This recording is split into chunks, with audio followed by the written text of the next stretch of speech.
Gracias por escuchar nuestros audios y podcast en RTVE Play Radio y en nuestra aplicación móvil de RNE. Espacio en Blanco, en Radio Nacional de España, con Miguel Blanco. Son las 3:06, 2:06 en las Islas Canarias y es de nuevo el tiempo de los misterios. La bienvenida a todos los que seguís ahí conectados en Radio 1, Radio 5, los que nos descargáis en el podcast y los que estáis en cualquier parte del mundo escuchando a través de la radio online. Para este tiempo aún nos quedan unos cuantos argumentos para ofreceros. Seguiremos un poco con Toledo, después viene Nosferatu y alguna que otra sorpresa. Y para seguir con el tema de Toledo, vamos con la última introducción que tenemos preparada.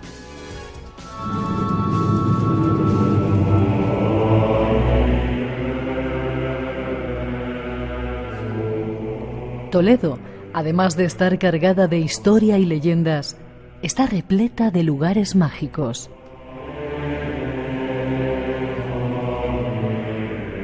Enclaves que hay que conocer para sentir el alma de la ciudad. Un alma y un corazón que aún late, sensible solo a aquellos que saben descubrirla. Lugares como la Cueva de Hércules o la Catedral son solo alguno de ellos. Nuestro invitado nos descubre algunos más. Nuestro invitado Daniel Gómez Aragonés, invitado de lujo esta noche en el programa.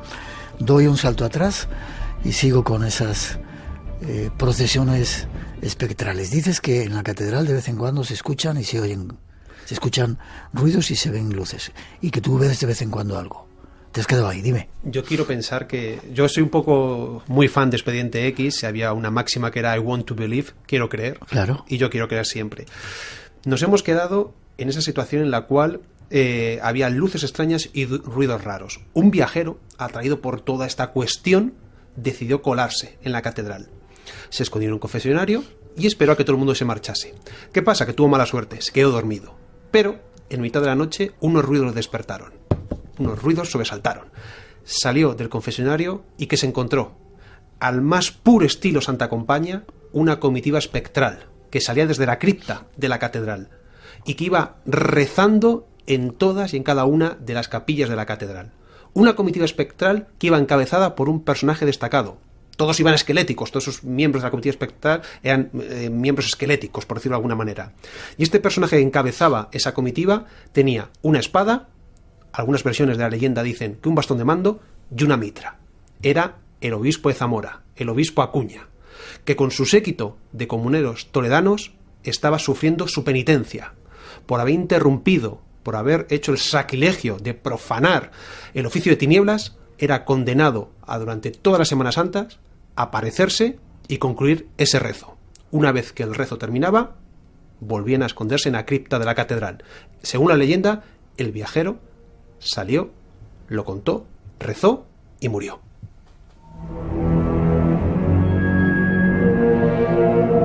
¿Y se sigue viendo en Semana Santa? En Semana Santa en Toledo se ven cosas espectaculares. O sea, la Semana Santa en Toledo de verdad es para vivirla, para sentirla. Yo soy muy creyente, aunque no se sea creyente, te transporta a épocas pasadas y te das cuenta que la magia religiosa, por decirlo de alguna manera, que el misticismo religioso cobra totalmente forma y vida en un momento clave para lo que es el ámbito cristiano y católico. Vale, se habían quedado autómatas, también se veían autómatas por Toledo. ¿Esto quiénes son esos? Es algo muy sencillo. Justo encima de la catedral tenemos una calle con el peculiar nombre de Hombre de Palo. Esto hace referencia a un autómata, una figura de madera y una serie de poleas y engranajes que creó el relojero de Carlos V, Juan Lelo Turriano, personaje italiano que llegó a Toledo. Es la única persona que consiguió subir agua desde el río Tajo a la parte superior de Toledo, a la zona del Alcázar, y a partir de ahí distribuirla por toda la ciudad. ¿Qué pasa? Que como sucede incluso hoy en día con las obras públicas, tuvo problemas para cobrarla. ¿Y cómo de alguna manera se ganó la vida, según dice esta leyenda? Creando un autómata. Este autómata, según dice esta tradición, por la calle Hombre de Palo, iba bajando hacia la puerta del mollete de la catedral, mollete porque se daba un mollete de pan, ahí lo recogía y se lo llevaba para dárselo a Juan Lelo Turriano. Como ves, en Toledo tenemos de todo. Sí, no hace falta de nada. Si te gusta el misterio, lo desconocido, tienes una cita con nosotros. De 2 a 4 de la madrugada, del sábado al domingo. Espacio en Blanco, con Miguel Blanco, en Radio Nacional. Y con Daniel Gómez Aragonés, esta noche hablando de todo esto con mucha pasión. Lugares especiales. Hemos hablado de la Cueva de Hércules, yo no la conocía, gracias a vosotros pude verla, increíble lugar. Y la catedral, ¿es verdad que en la catedral hay un cuadro, una figura del diablo? ¿El demonio? A mí la imagen, por decirlo así, más oscura, que más me gusta de la catedral, es una representación vampírica. ¿Vampírica? Vampírica, de Caín y Abel. O sea, en la tradición estamos habitualmente acostumbrados a pensar que le mató con un hueso de... Una quijada un asno. De un asno, pero también en otras versiones muere por un mordisco. Al más puro estilo vampírico, ya que como luego se habla de Nosferatu, sí. Fíjate, entonces es una imagen muy interesante que hay veces que pasa desapercibida en la catedral, pero si alguien ahora puede verla por internet, es muy potente. Vale. ¿Lugares que recomendarías para conocer que no sean los típicos? Más allá de la catedral, más allá de las cuevas de Hércules, del Alcázar, etcétera. Pues mira, aquí me vas a permitir que me ponga un poco tierno, entre comillas. ¿Dónde? Y uno de esos lugares es la Mezquita del Cristo de la Luz. O sea, ya cuando escuchamos Mezquita del Cristo de la Luz, es decir...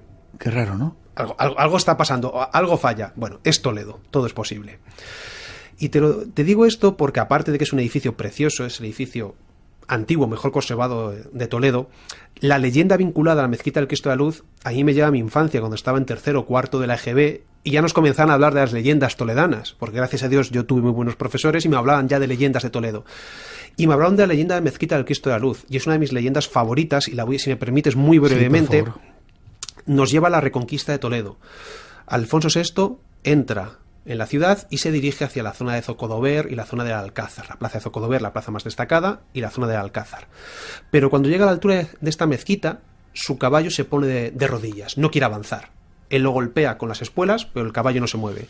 Como Alfonso VI no es un tipo de estos modernos de hoy en día, etcétera, sino que es un hombre de la tradición, que cree en Dios, se da cuenta que eso es una señal del cielo, y que a lo mejor Dios le está diciendo algo a través del caballo, y ordena a sus hombres que pasen a la mezquita, y que busquen algo, que golpeen los muros, algo tiene que haber, si no el caballo no se comporta así. Sus hombres pasan, y ven cómo de un agujerito de la pared sale un haz de luz. Pican, y de repente se abre una hornacina. Esa hornacina hay una imagen religiosa, un Cristo y una lámpara de aceite, que sigue encendida 3 siglos y picos después. Por eso es el Cristo de la Luz. ¿Qué es lo que sucede? Que tiene mucho sentido que se encuentre esto en Toledo, esta imagen en Toledo. Es una leyenda muy similar con otra ciudad muy vinculada a Toledo, que es Madrid. Si recordamos la Virgen de Almudena, es muy parecido. La Virgen de Almudena, pues Almudaina, muralla, aparece en una muralla, en una oquedad, igual con una lámpara de aceite encendida cuando la encuentran los cristianos. Pero ¿qué pasa? Que tiene sentido que en Madrid se encuentre la Virgen. ¿Por qué? Porque Madrid es una ciudad que acoge. Tú llegas a Madrid y en 3 meses eres madrileño. Y la Virgen María es la madre, la cabraza. Pero Toledo es diferente. En Toledo, ¿qué se encuentra? No a la Virgen, sino al Rey de Reyes, a Dios hecho hombre, a Cristo. ¿Por qué? Porque Toledo es la ciudad de los reyes, es la urregia. Y la imagen religiosa no pasa como en Madrid con Almudena, que se encuentra mirando al Manzanares, mirando la Casa de Campo, mirando la naturaleza, porque Madrid es una ciudad más vinculada a la naturaleza que Toledo. En Toledo, esa imagen se encuentra en un templo religioso, en el corazón de la ciudad. Por lo tanto, la leyenda tiene sentido. Por eso a mí la Mezquita del Cristo de la Luz me encanta.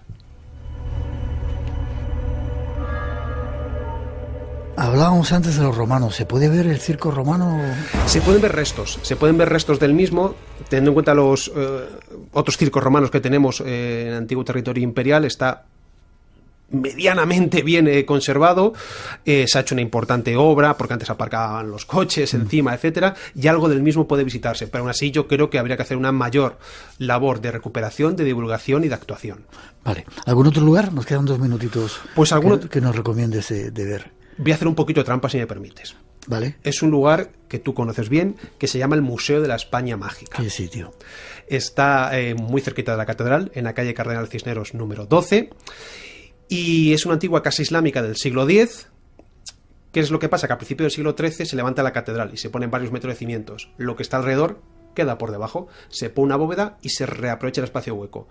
Pero dentro de lo que es todo ese espacio está ubicado un museo, que te digo que es el Museo de la España Mágica, con distintas piezas que nos llevan a hacer un viaje por lo que es toda la tradición mágica española. El objetivo cuando tú visitas este lugar, aparte de impregnarte del elemento arqueológico que hay en ese lugar, es que conozcas cuestiones vinculadas a símbolos religiosos, que conozcas cuestiones vinculadas a tradiciones de medicina popular, a cuestiones vinculadas a las órdenes militares. También hay un espacio dedicado a la América hispánica, hay una muñeca de vudú, por ejemplo.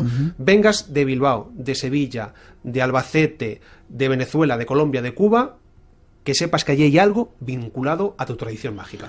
Vale, y casi para terminar, me contaba alguna gente que vivía en Toledo que cuando hacían obras de reforma en casa o excavaban, encontraban multitud de cosas, algunos hasta tesoros. ¿Sigue ocurriendo eso? Sucedió también cuando hicieron ese aparcamiento subterráneo, que encontraron montones de cosas.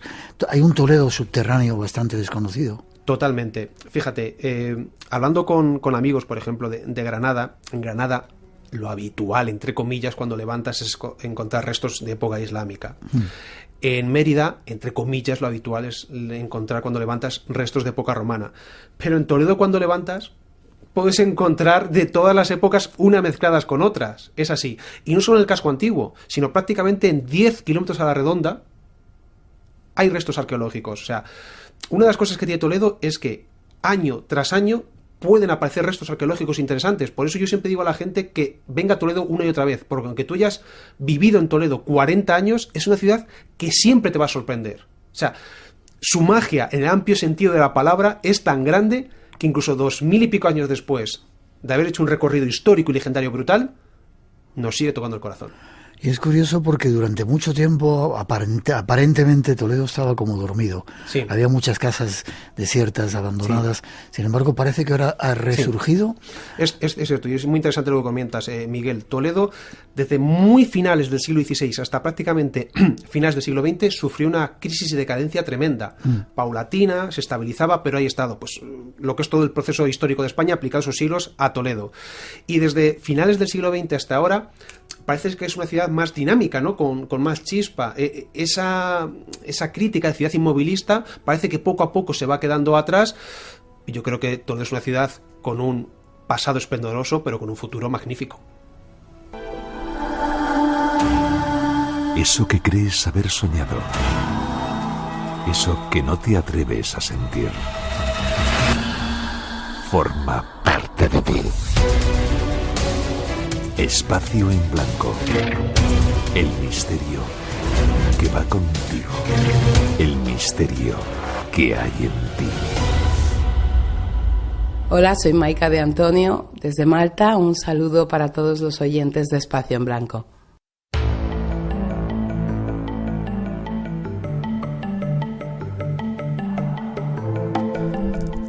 Y seguimos, antes de dar paso a esa otra invitado que tenemos, esa otra figura de Nosferatu, algo que ha ocurrido queremos contaros.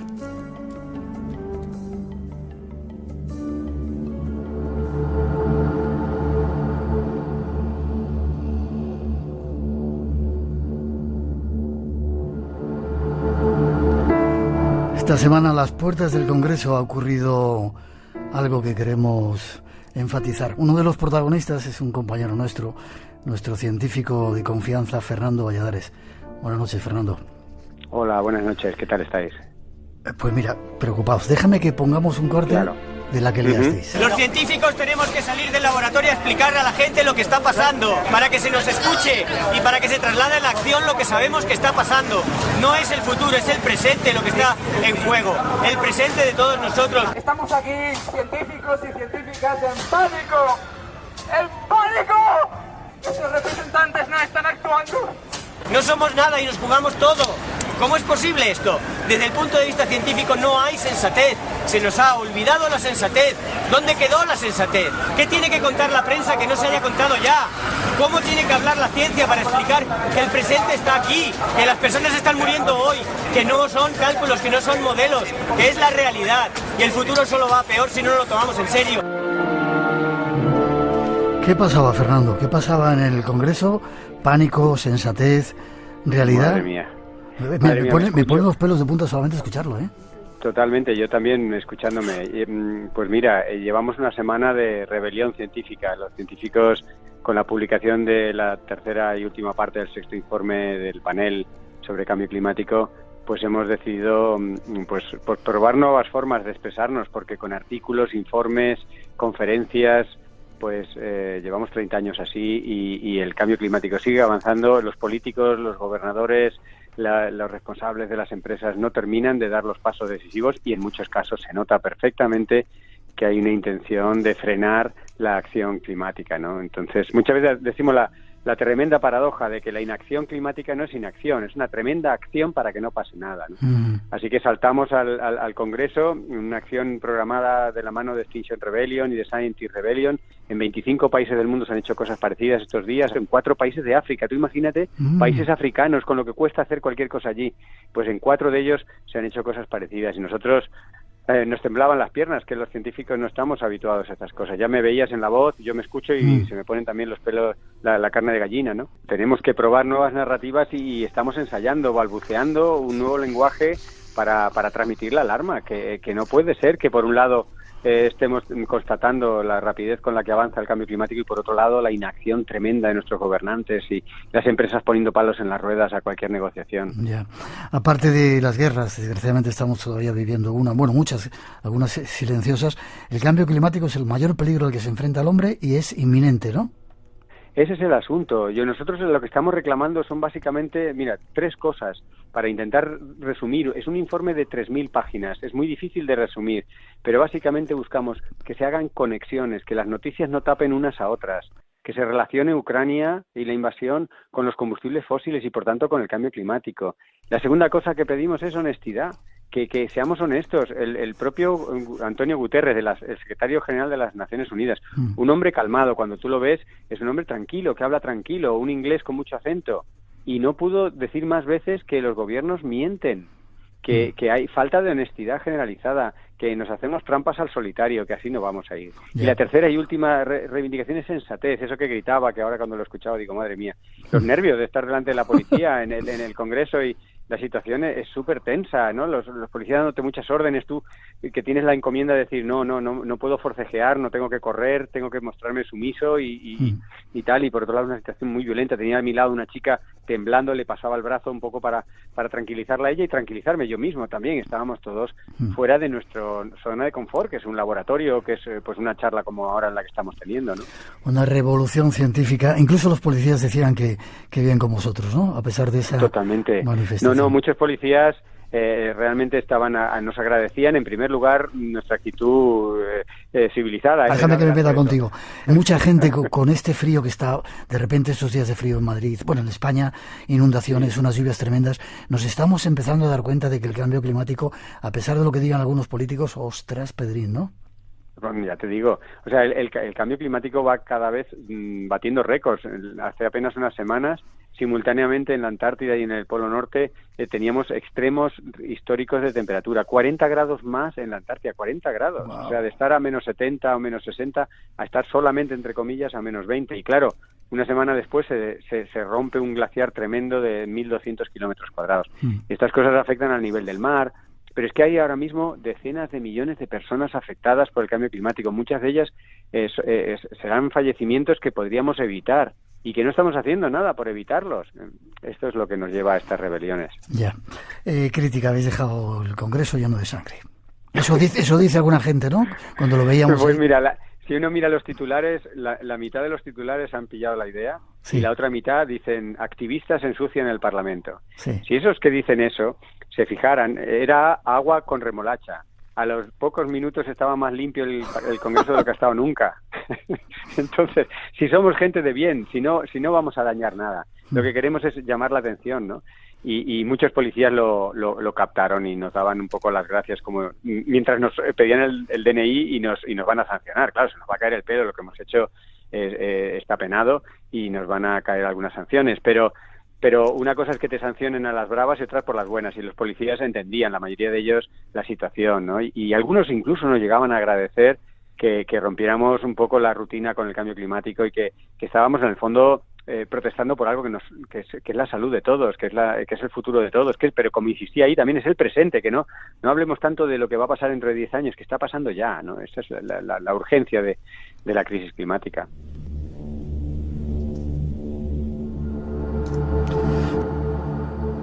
Fernando, yo no sé si es la manera, no voy a ponerlo, pero te doy las gracias a ti y a tus compañeros, porque los científicos habéis alzado la voz de mil maneras en los medios de comunicación, pues vayáis al sitio donde nos representan y digáis, señores, sensatez, adelante, tenemos que hacer cosas. Yo te doy las gracias.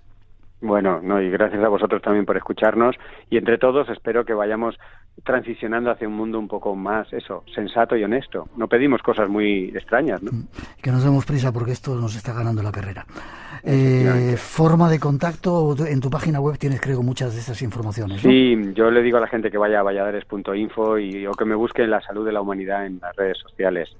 Gracias por ser como eres y por alzar la voz defendiéndonos a todos, aunque muchos no quieren que nos defiendas.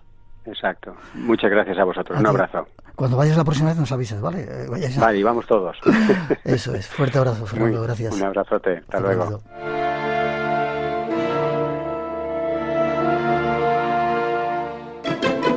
Radio Nacional de España.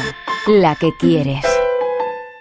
Con Javier Hernández. Bipolaridad. Que yo no he escogido sufrir. Carlos Mañas en Radiogramas. Los lunes a las 3 de la madrugada, las 12 en Canarias. Y recuerda, 24 horas fin de semana. El informativo de noche del fin de semana. RTV. La que quieres. 2:30 en las Islas Canarias. Seguimos adelante. Hemos cambiado nuestro escenario y llega un nuevo invitado. Esa de las noches, ya veréis. Pues hora de abrir nuestras pantallas misteriosas. Ese tema que tiene que ver con el cine, que algunos ya están, no sé si copiando. Francisco Javier Millán, buenas noches, ¿cómo estás? Muy buenas noches, sí, nos copian desde hace ya un tiempo, pero no vamos a decir, porque hoy vamos a hablar de plagios también, ¿eh? También es uno de los temas de la sección de esta noche. Vale, de vez en cuando me gusta ser travieso y tirarlas así un poquito, pero va sin mala intención. Se cumplen, bueno, gracias por estar en el programa y sobre todo por lo que aportas, por el trabajo que haces investigando con el tema de hoy. Creo que estás acompañado de seres de sombra hoy también, ¿no? Sí, del ser de las sombras, prácticamente en singular, ¿no? Porque vamos a hablar de Nosferatu, porque se cumple 100 años del estreno de esta película imprescindible. Se estrenó en 1922. Fue dirigida por el alemán Friedrich Wilhelm Murnau, autor de otros títulos imprescindibles como Amanecer y Fausto. Y comentar que Nosferatu avanzó el lenguaje cinematográfico varios peldaños hacia arriba, porque hacía nada los hermanos Lumière estaban presentando en 1895 su primera proyección en Francia, y en 1922 llega este director alemán con una película que visualmente es rompedora y avanza muchos de los planos y movimientos de cámara que incluso se están utilizando en la actualidad. Qué miedo daba el personaje, ¿eh? Esa cara que tenía. Empezaba con esta música que abría un poco la película. Vamos a escucharla. Vamos a ello.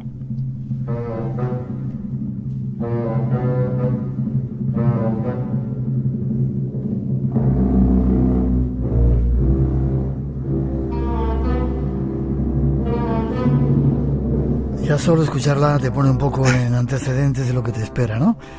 Bastante. Bueno, es que realmente el subtítulo que tenía la película y que siempre ha tenido es Nosferatu, una sinfonía del horror. Así que ya pone en antecedente todo lo que nos vamos a encontrar a lo largo de todo su metraje. Si quieres, primero voy a contar un poquito de la historia, pero me gustaría la sinopsis rápida, ¿vale? Para que luego los oyentes descubran la película, aquellos que no la hayan visto. Vale. Nos tenemos que ir al año 1838 a la ciudad de Wisborg, donde viven felices el joven Hatter y su mujer Ellen. Hatter trabaja para un oscuro agente inmobiliario, el señor Nock, y recibe el encargo de viajar a Transilvania, a un país que él llama como el país de los fantasmas y los ladrones, y tiene que viajar hasta allí para conocer al conde Orlok y realizar un contrato inmobiliario, porque el conde Orlok se quiere venir a vivir a la ciudad donde ellos viven y precisamente enfrente de donde viven esta pareja, donde viven el joven Hatter y su mujer Ellen. ¿Qué ocurre?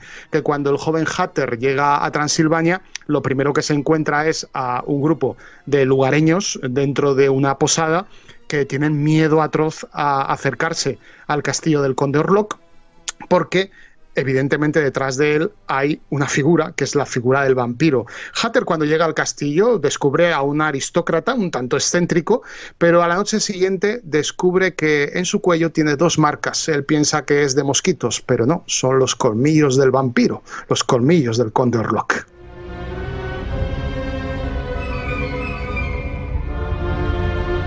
Luego hablaremos de plagios. Había, tras el proyecto, un tipo que jugaba con el ocultismo o conocía el ocultismo. Así es, un tipo bastante singular. Hablamos de Alvin Grau, que fue artista, arquitecto y ocultista alemán, conocido principalmente por ser el productor y diseñador de producción de la película Nosferatu. A él le debemos su soberbia fuerza visual, desde el vestuario. ¿Quién no recuerda el vestuario del personaje interpretado por Max Schreck, con esa figura ensotanada, con ese vestuario tan perturbador? Los decorados, todos los guiones gráficos y también los materiales de promoción. También fue el diseñador de la cartelería, que cualquiera que busque en internet Alvin Grau carteles Nosferatu verán que son una auténtica obra de arte del horror. Son carteles muy perturbadores. Y la historia de Alvin Grau con el vampirismo viene un poquito antes de la producción de Nosferatu. Él fue, como muchos de los jóvenes, uno de los soldados que estuvo luchando en la Gran Guerra en el año 1916, en la Primera Guerra Mundial, y estando con otro grupo de su misma compañía en una inhóspita granja en Serbia, estaban todos además resguardados alrededor de una hoguera, apareció un anciano de la nada, de la oscuridad, y vino a contarles la historia de su propio padre. Al parecer, este señor, su padre, era un mal hombre que sufrió un accidente, murió sin poder ser confesado, fue enterrado y a partir de entonces en la población de la aldea empezaron a suceder una serie de hechos extraños y sobre todo una serie de muertes inexplicables que algunos decían que eran de origen de la peste, o sea, como parecido a la peste, ¿no?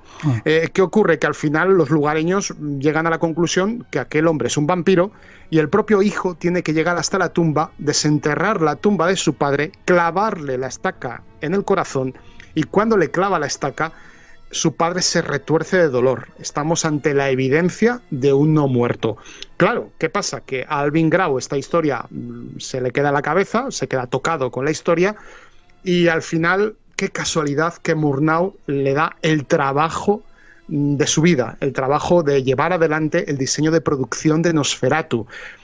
Película que impregnó de una cantidad ingente de simbología hermética y mística propia del ocultismo, porque él era un estudiante, Alvin Grau era un estudiante del ocultismo prácticamente desde su juventud. Era miembro de la logia Fraternitas Saturni.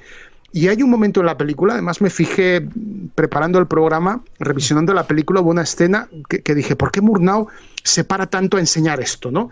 Y cuando Orlok y el agente inmobiliario Nock se intercambian cartas, esas cartas no están escritas en alemán o en inglés o en rumano, sino que están escritas en una lengua críptica. Algunos han llegado a decir que es nada más y nada menos que el idioma enoquiano, aquel lenguaje universal que supuestamente solo hablan Los Ángeles y que fue documentado en los diarios privados del ocultista inglés John Dee y su compañero Edward Kelly en el siglo XVI. El lenguaje enoquiano es el lenguaje universal que había antes entre los ángeles y los humanos, se comunicaban gracias a este lenguaje antes del mito de la Torre de Babel, que al final hizo que todo el mundo hablase en su casa un idioma diferente y dejáramos de entendernos los unos a los otros.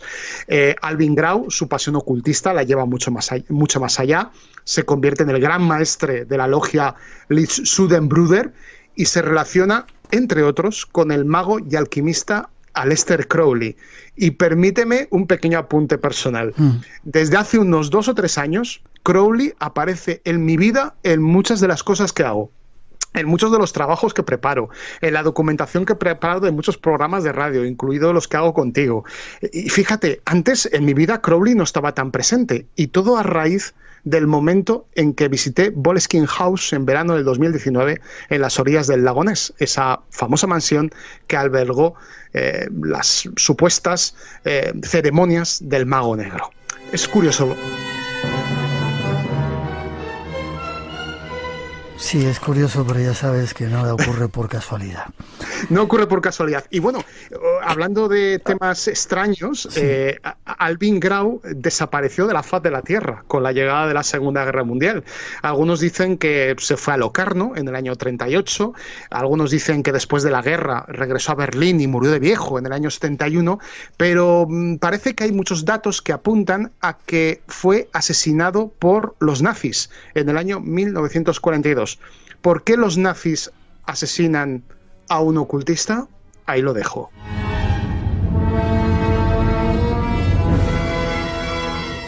No es solamente el productor el que parecía que estaba detrás o metido en cuestiones ocultistas, sino que la productora se llamaba Prana Films.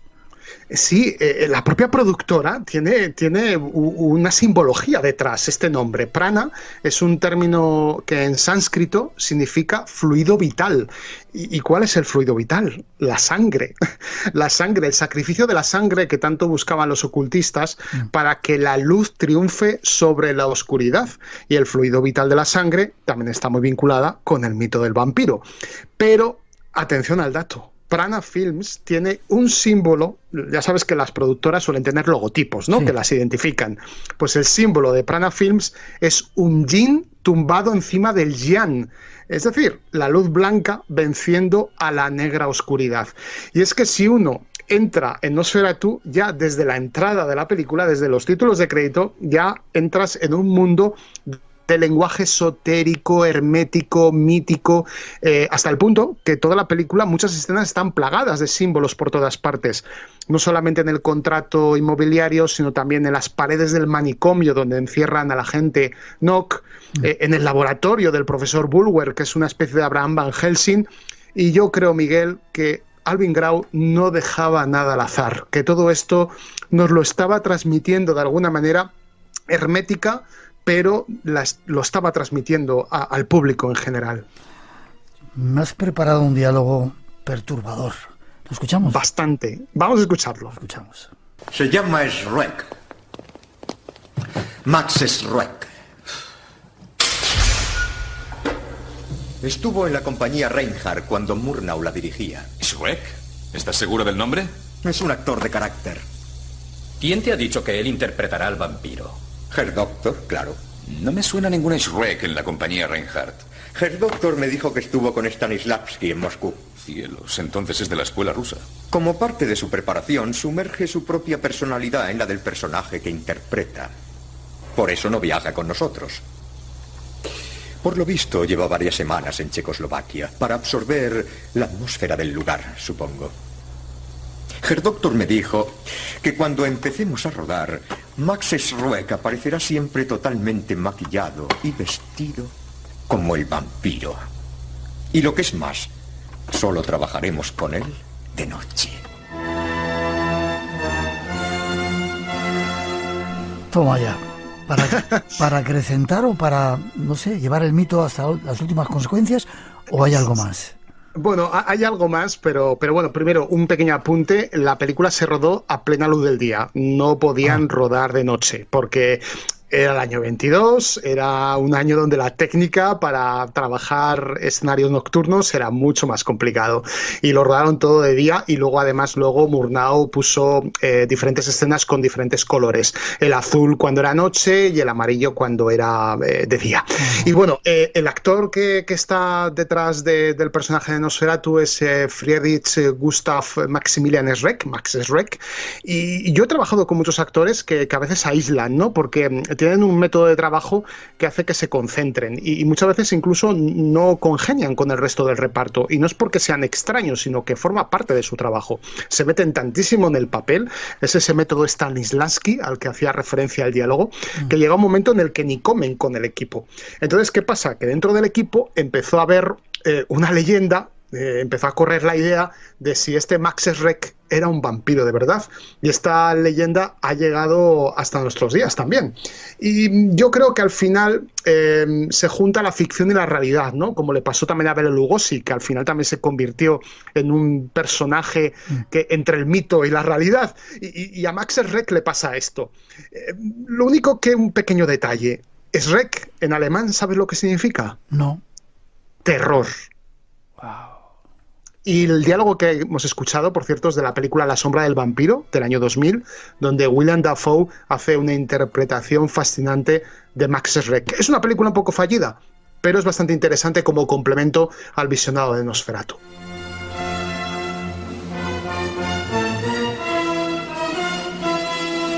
Se decía que Schreck debía ser un vampiro porque participó en la película y de repente parece que desapareció, aunque no sé si fue así.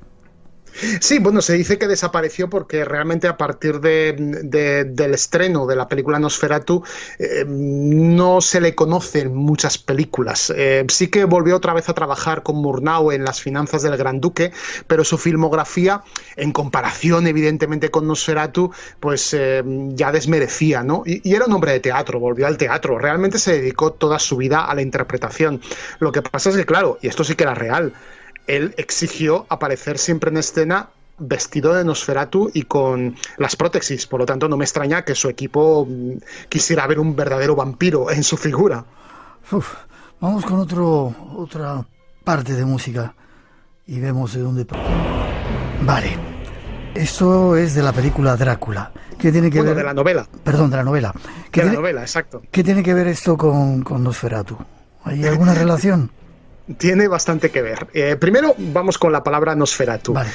La palabra aparece, es una de las primeras veces en que aparece en la literatura, ¿no? La indica Drácula, o sea, la indica Bram Stoker, perdón, en su novela famosísima, en Drácula, y significa, él le da ese significado, el significado de un muerto en rumano. Pero esto es algo falso, aunque está dentro del canon de lo vampírico bastante establecido, pero realmente la palabra a la que los rumanos se refieren a los no muertos es Strigoi y no tiene nada que ver etimológicamente con Nosferatu. Es más, Nosferatu, si buscamos una raíz, la podemos encontrar en la palabra Nesuferitu, que significa el innombrable, que a su vez proviene probablemente del griego de la palabra Nosoforos, que significa el portador de la enfermedad. Y Nosferatu hace eso.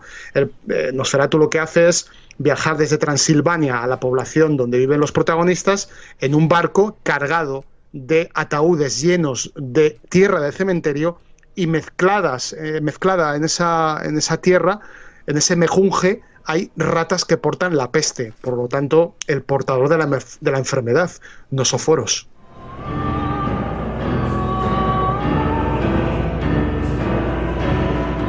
Por ahí suenan los gritos de los vampiros, los cánticos.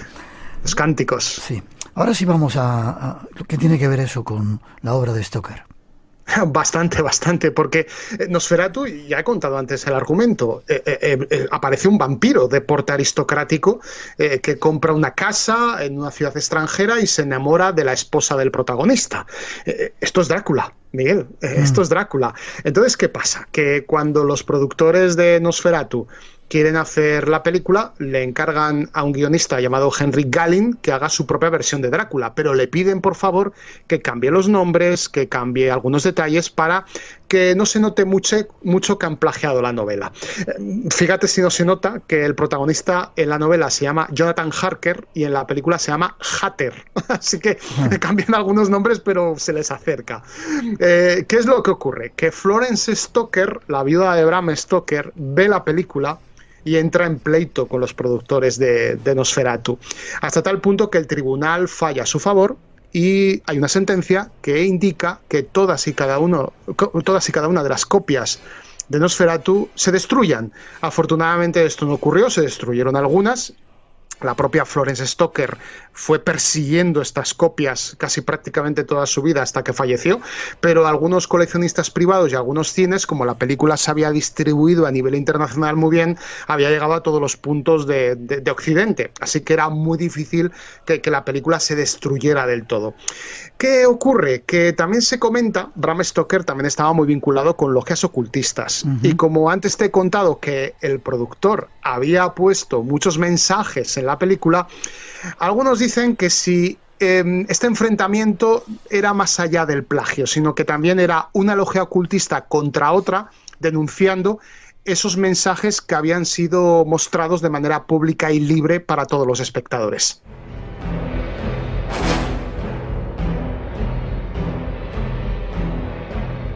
Y aquí en la historia ahora entra un español, ¿no? Sí, entra un español, tenemos que hablar de él, es evidente. Estamos hablando de Luciano Berriatúa, que es guionista, director de cine y referente internacional en lo que se conoce como la restauración fílmica. Este hombre descubre en 1977 en los archivos de la Filmoteca Española una copia inédita de Nosferatu con una secuencia que luego también se ha dejado de insertar en algunas de las ediciones, que es una secuencia donde se ve una partida de croquet, que es un juego similar al cricket. Y a partir de entonces, Luciano Berriatúa se queda impactado con la película, con la obra de Murnau, y dedica gran parte de su vida a restaurar películas. Y hay un libro fundamental que yo recomiendo, que puede servir bastante para ampliar muchos de los temas que hemos tratado en la sección de hoy. El libro se titula Nosferatu, un film erótico, ocultista, espiritista y metafísico, que es fascinante, Miguel. Es un libro que a cualquiera que le guste el vampirismo y el cine por igual se va a quedar fascinado. Tomo nota de ello para ver si lo leo. Y creo que tenemos la voz de Luciano Berriatúa. Eso es. Vamos a escucharlo en una entrevista para la 2 de Televisión Española. Nosferatu realmente, como todo el mundo sabe, es Drácula, de Bram Stoker. Lo que pasa es que no se pagaban los derechos y se modificó bastante. La película fue financiada por sectas ocultistas. Y lo que querían era realmente introducir a la gente, a todo el público, en el mundo del ocultismo. Y para ellos querían hacer sentir que realmente cosas como la hipnosis, la telepatía, las fuerzas oscuras existían realmente.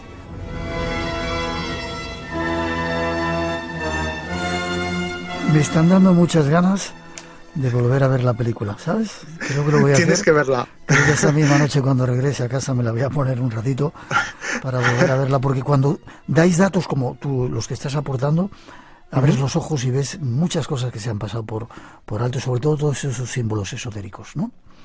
Fíjate sobre todo en esas escenas donde se ven las cartas que se intercambian Nock con Orlok, porque yo te juro que la película la he visto en varias ocasiones, incluso en mis asignaturas de historia del cine la ponía, y de repente me fijo claramente en esa escena, nunca me había fijado en ella, y me fijo en esos símbolos extraños. Fíjate, Miguel, el idioma enoquiano está allí. ¿Qué nos quería contar Alvin Grau? Se ha quedado para la historia del ocultismo. Casi terminando, en julio de 2015 pasó algo que tenía que ver con el director alemán, ¿no? Es que para rizar el rizo, en el bucólico cementerio de Stahnsdorf, en una parroquia protestante en Berlín, donde está enterrado Murnau, de repente esa tumba es profanada. Una tumba que además, hay que decir a los oyentes que Murnau está enterrado dentro de un ataúd de hierro, que era una costumbre, no un ataúd de madera, sino en un ataúd de hierro, que era una costumbre que se hacía mucho en la segunda mitad del siglo XIX y principios del XX, pero que bueno, que se siguió haciendo luego posteriormente, aunque de manera más minoritaria. ¿Qué ocurre? Que los que desenterraron la tumba no solamente tuvieron que cavar, sino reventar ese ataúd de hierro, y no se llevaron el cuerpo ni lo quemaron, sino que sustrajeron el cráneo de Murnau. ¿Para qué se lo llevaron? Todavía no se sabe. Estamos a 2022 y todavía han pasado 6-7 años y no se sabe qué han hecho con ello.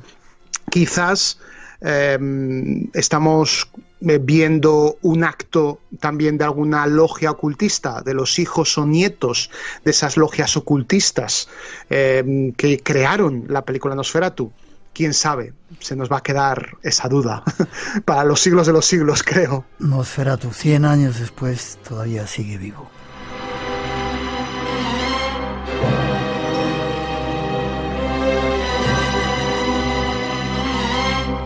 Como decía la frase, pase y deje parte de la felicidad que lleva consigo, ¿no? O algo así.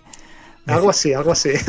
Ponen los pelos de punta. Forma de contacto contigo y preparando la próxima Pantallas Misteriosas.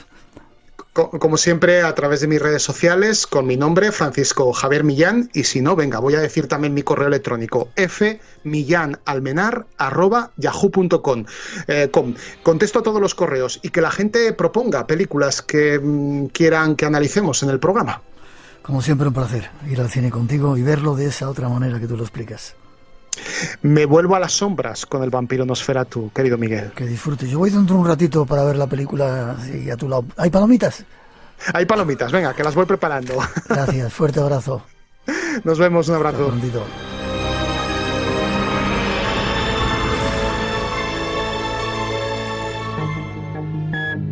Hola, buenas noches, Miguel. Nos hemos dado un paseo largo por Toledo hoy, ¿eh?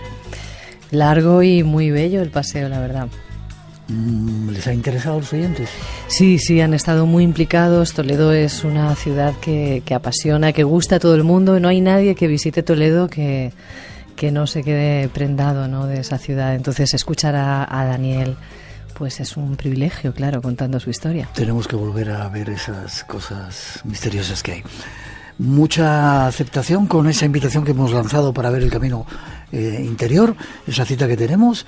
Mucha Así gente es. nos ha llamado interesándose en que quería venir. Pues muchos. No vamos a dar todos los nombres porque son muchos, pero... Tenemos muy poquito tiempo, así que solo deciros que los ganadores ya están asignados, las 10 personas de la semana pasada que escribisteis a través de nuestras redes sociales, os pusisteis en contacto con nosotros. Vais a recibir tanto los de la semana pasada como los que habéis participado a lo largo de la emisión del programa en directo de esta noche. Recibiréis un correo electrónico de la organización, de la productora, de Miguel Ángel Tobías, del documental, y en el correo electrónico se os notificará y se os hará llegar la invitación para este preestreno, que es, recordemos, el 20 de abril a las 8 en los cines Callao, en Madrid. Muy importante descargar la invitación para llevarla. La imprimís impresa y la lleváis y la entregáis en la entrada o en las taquillas, ahí nos veremos, que va a ser una fiesta increíble. Así que tranquilos, vais a recibir a lo largo de la semana que viene seguramente ese email con la invitación, la imprimís. Y agradecer a tantísima gente que se ha volcado, que ha participado, que le hubiera encantado estar y que, bueno, pues que todos desgraciadamente no pueden ir. Y que no pueden venir a Madrid, pero que estén tranquilos porque va a haber más presentaciones en diferentes ciudades de España. Así es, gracias a todos. Los ganadores de nuestros libros de hoy. Así es, los libros tenemos a Azul Blanco, Raúl Avellán, Marisol González Caballero, Juan Caparrós y Isabel Luna. Tenemos un correo electrónico, espacioenblanco@rtv.es, esperando ya vuestras direcciones de correo postal para mandaros esos libros. Pues nada, feliz Semana Santa, y nos vemos enseguida con más temas que van a ser increíbles que estamos preparando, ¿vale? Hasta muy pronto.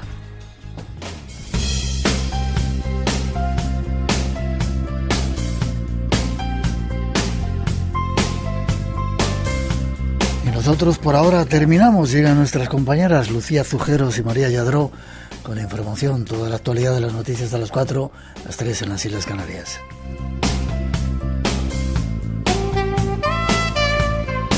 Estamos frente a la Semana Santa, esa de resurrección. A nuestro alrededor la vida vuelve a florecer con la primavera. Ojalá sea en todo el planeta y acaben las guerras, las conocidas y las olvidadas. Recordar que nos encontramos de nuevo aquí, en Radio Nacional, en 7 días. Precaución en la carretera, cuidaros y nos vemos en el Espacio en Blanco. Y ahora os dejamos con un poquito de nuestra mejor música mientras recogemos, y después la programación, nuestras compañeras de informativos y a hombros de gigantes. Nos vemos en el Espacio en Blanco. Por hoy terminamos. Recuerda que tienes una cita con el misterio, aquí en Radio Nacional. Será dentro de 7 días, en el Espacio en Blanco. Hasta entonces, feliz semana.